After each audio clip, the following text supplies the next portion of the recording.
Welcome to Help at Home. I'm Jim Hightower. On this episode of Quick Tips, I'm going to talk about the importance of the description.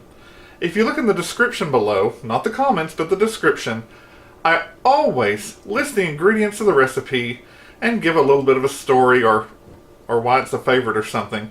So always look down there. I might also give some quick tips as far as how to prepare pans and things like that. I have a loyal viewer that told me he prints every one of my recipes. All you have to do is go to the description below and select all the text.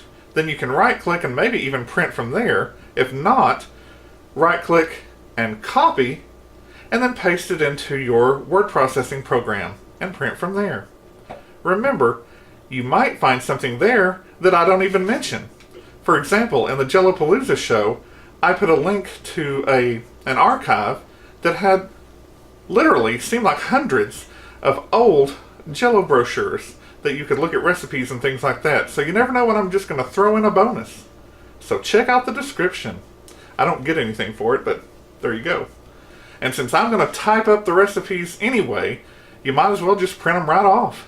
And you don't have to sit there writing down really fast, unless you just want to. Well, I hope this has been very helpful. And since we're heading into the holidays, I'm going to say Happy Thanksgiving and Merry Christmas and anything else. So there you go. Have a great day.